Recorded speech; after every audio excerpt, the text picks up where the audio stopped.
Salut les amis, j'espère que vous allez bien. Aujourd'hui on se retrouve pour une nouvelle petite vidéo. Alors attendez, encore une fois, l'éclairage j'ai mis comme une daube, je m'excuse. Aujourd'hui une nouvelle petite vidéo où on va parler de l'overdrive et du cat leaper. Et est-ce que le cat leaper et l'overdrive sont beaucoup trop cheatés, ou est-ce que le cat leaper et l'overdrive sont, ne sont pas aussi cheatés que ce qu'on dit? Voilà. Est-ce qu'ils sont trop cheatés ou pas? Et c'est nous qui nous en faisons une idée de trop cheatés. Alors on va essayer d'en parler un petit peu tous ensemble. Déjà, le cat leaper. Le cat leaper, c'est le plus simple. Est-ce que le cat leaper est trop cheaté? Oui ou non? Il y en a plein qui se sont plaints. Il y en a plein qui se sont plaints. Putain, il va falloir vraiment que j'arrête avec ce genre de choses. Il y a beaucoup de personnes qui se sont plaints que dans le chapitre 144 de Eden Zero, il y avait Rebecca qui disait reverse, donc qui n'est pas vraiment le cat leaper, mais bon, on va en parler un petit peu après, donc qui utilisait reverse, et du coup c'était toujours trop simple puisqu'elle utilisait reverse comme ça, et du coup elle remontait un petit peu le temps et elle pouvait informer tout le monde de ce qui s'était passé.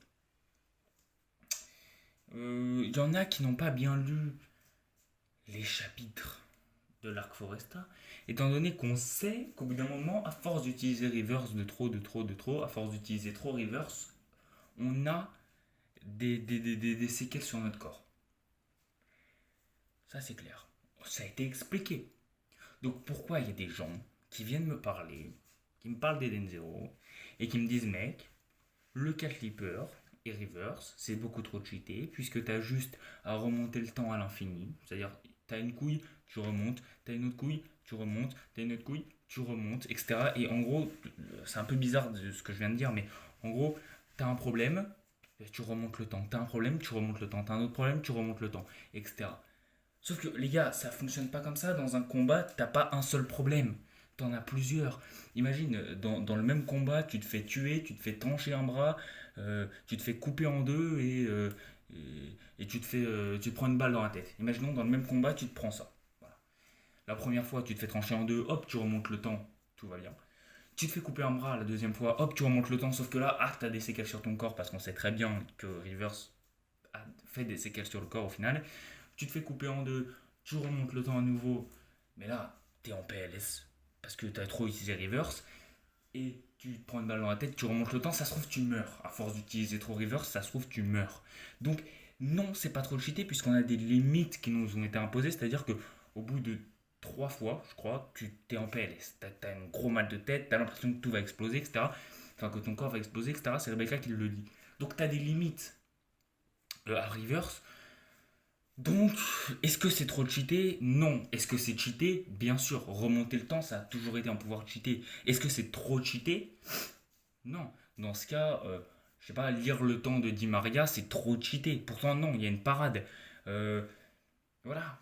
Donc, il y a toujours une parade. Et la parade, là, c'est les séquelles sur le corps. Dans ce cas-là, sinon, on repart au tout début de Naruto et on dit que les portes, c'est trop cheaté.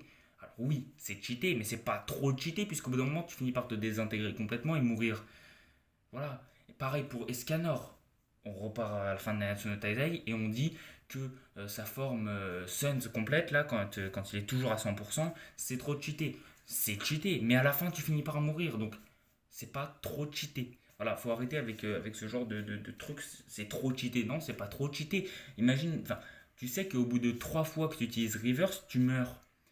On sait pas si tu meurs, mais t'es vraiment dans la galère totale et voilà, trois fois d'affilée, je parle, hein. T'es vraiment dans la galère totale, etc. Donc, non, c'est pas trop cheaté. Oui, c'est cheaté, non, c'est pas trop cheaté. Je sais pas si vous voyez la différence entre quelque chose de cheaté et quelque chose de trop cheaté. Voilà. Maintenant, l'overdrive. L'overdrive, c'est plus complexe. L'overdrive, est-ce que c'est trop cheaté l'overdrive? Alors, c'est compliqué de répondre à cette question. Je dirais oui et non. Dans le sens où on n'a pas encore vu les limites de l'overdrive. On ne sait pas jusqu'à où l'overdrive peut aller en termes de puissance. On ne sait pas. Certes, on n'a même pas vu les limites de Shiki en overdrive. On ne sait pas jusqu'où il peut aller. On n'a pas vu les limites de Drakenjo en overdrive. On ne sait pas jusqu'où il peut aller. Donc, est-ce que l'overdrive est trop cheaté? On ne sait pas encore. Il n'y a pas de limite à l'overdrive pour l'instant, ça c'est clair. Mais est-ce qu'il y a des personnages, excusez-moi, est-ce qu'il y a des personnages qui sont assez puissants pour battre d'autres personnages sans. Enfin, est-ce que par exemple il y a des personnages comme Erzi, par exemple? Erzi n'a pas l'overdrive, ou en tout cas elle n'a pas montré son overdrive. Et elle est plus puissante que certains personnages qui utilisent l'overdrive. Kenjo, Shiki, Jin. Donc, est-ce que l'overdrive est trop cheaté? Bah oui et non. Oui, parce qu'on n'a pas encore vu les limites de l'overdrive, en tout cas pas à ma connaissance. Je ne sais pas si vous les avez vues, mais moi non. On n'a pas vu les limites de l'overdrive. Mais c'est pas trop cheaté dans un sens où tu as juste à créer un ennemi plus puissant. Voilà. L'overdrive, c'est pas un pouvoir cheaté, ça décuple ta puissance. Donc il y a plein de moyens d'inventer quelque chose de plus puissant que ça. Voilà. Tu as juste à créer un personnage plus puissant. Pas besoin de se casser la tête. Donc, moi, je comprends pas cette notion de trop cheater pour le Cat Leaper ou pour l'overdrive en fait. Alors, pour l'overdrive, je peux plus le comprendre parce qu'on connaît pas les limites de l'overdrive. On sait même pas réellement ce que c'est. Voilà. Toi, Kenjo l'avait fait expliquer, mais on sait pas ce que c'est. Et pour le Cat Leaper, j'avoue, je comprends pas. Je comprends pas ce concept de trop cheater. Il est cheaté le Cat Leaper, mais il est pas trop cheaté. Voilà. En tout cas, j'espère avoir répondu un petit peu à cette question. Est-ce que c'est trop cheaté ou non? Voilà. Donc, tant qu'il y a des limites, c'est pas trop cheaté. Voilà. En tout cas, j'espère que cette vidéo vous aura plu.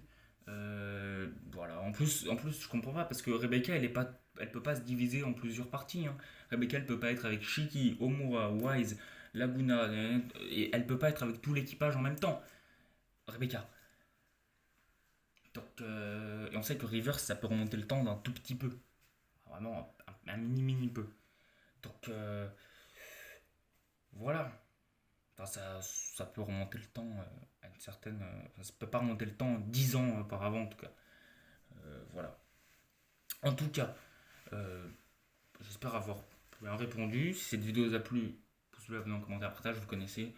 Vous faites ce que vous voulez en fait, hein. C'est pas moi qui décide. Je vais pas vous braquer chez vous et vous dire ah merde, pouce bleu, abonne-toi. Vous faites ce que vous voulez évidemment. Si la vidéo vous a plu, n'hésitez pas à vous abonner. Si elle vous a pas plu, dites pourquoi. N'hésitez pas à argumenter avec moi, j'aimerais beaucoup. Et on se retrouve très très vite pour de nouvelles vidéos, comme d'habitude, sur Eden Zero ou d'autres mangas. Mais surtout sur Eden Zero. Ouais.